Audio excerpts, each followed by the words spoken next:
Now look, what will Moetzet Yesha, for example, will do when a story like that, God forbid, and we're praying it won't happen, we won't reach to that point, but what will the Moetzet Yesha, the existing leadership of the settlers will do? We all know they'll cry, they'll kvetch, they'll ask for mercy, they'll go down their knees, they'll do what they call panim and panim, knock on people's doors, show and talk about unity and how can you do it to us, we are brothers, and all the nonsense we saw in Gush Katif. They'll go into the shuls and they'll say Tehillim and cry to the sky, and we all understand where this attitude will lead to the same results of Gush Katif, just 1,000 times worse to the entire Israel, because when that, God forbid, happens, peace we're not going to get from it, but the destruction of Israel will be promised. But we can come with a different approach, and it is very important to understand it. Not religious approach, not spiritual approach, not talking from your heart, but talking from your brain. And the point is very simple. There is a very simple agreement between a state and its citizen, any state. And it goes like this. The state gives the citizen security, and the citizen gives the state his obedience. Basically, he pay taxes, he go according to the law, he goes to the army, and he's willing to give his life to defend the state.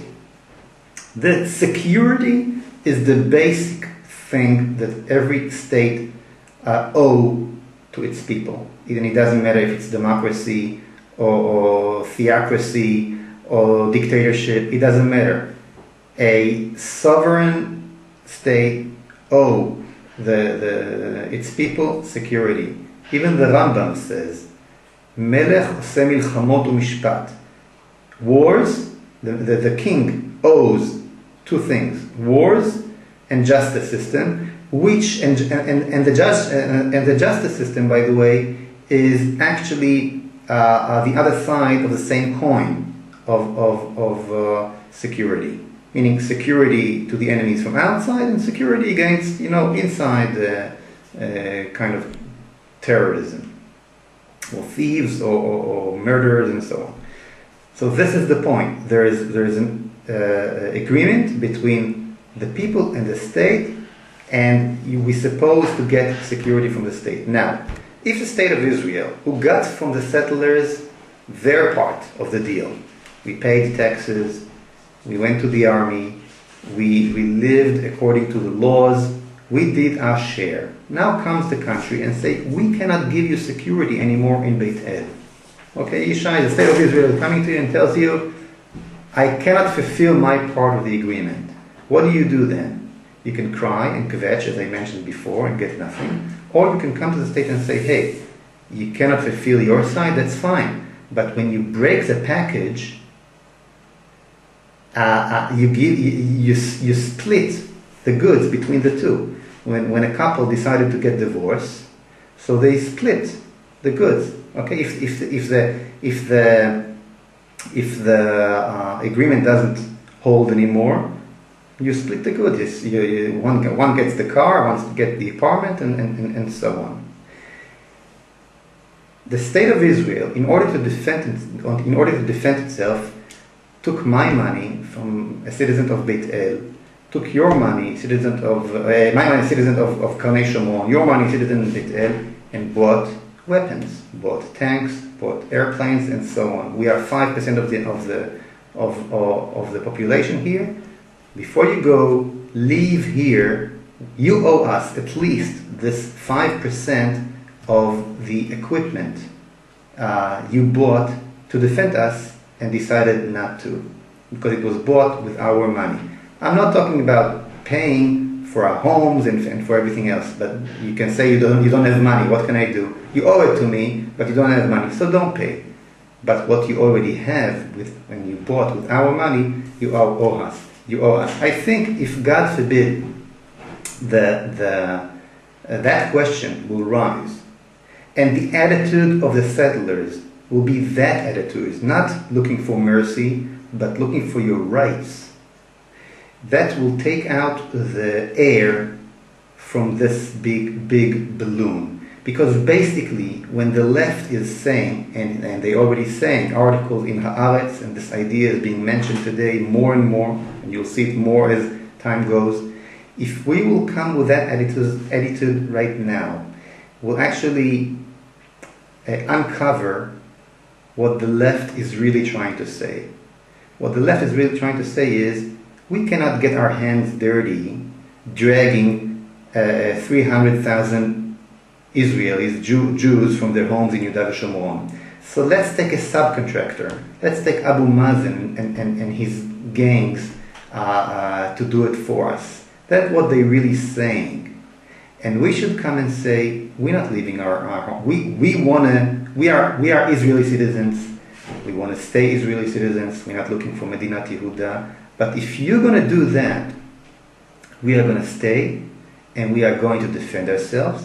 I believe we are going to win, Be'ezrat Hashem, if God forbid that happen. And what you owe us is what you took from us when we signed and fulfilled the agreement we had before. This is a fascinating angle, I think, that you're saying, and I was also asked once by a reporter, said to me, what would happen if the state of Israel would just pull out unilaterally?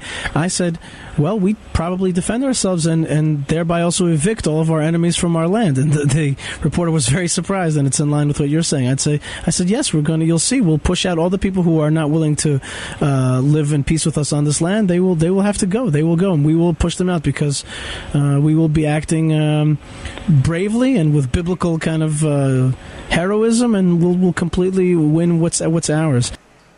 Yishai, that attitude has the biggest chances to avoid such a terrible scenario from happening. If we will start now, and I'm afraid the leadership of the settlers will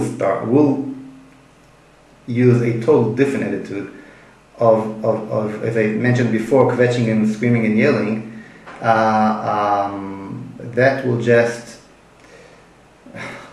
make the chances that this horrible thing will really happen.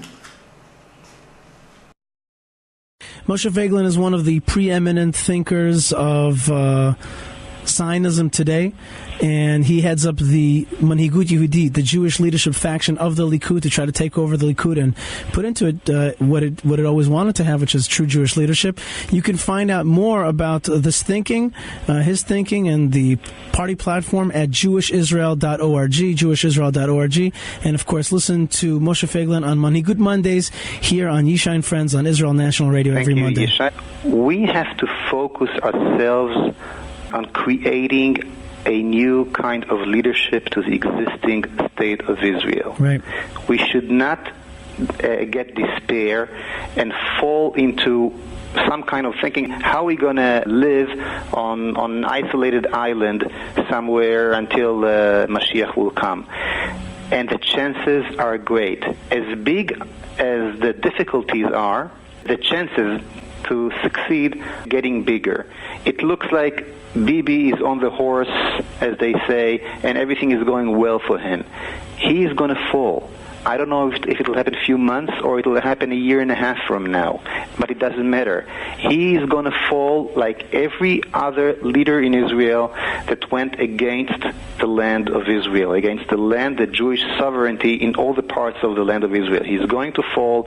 I know it for sure. I can see how it comes, and we have to get stronger and stronger and create this alternative that when the time comes, and it's not going to take long, the people of Israel will turn to this leadership. This is the direction that our conscience, our head, should work towards, and not the kind of despair that you saw in Chavat Gilad.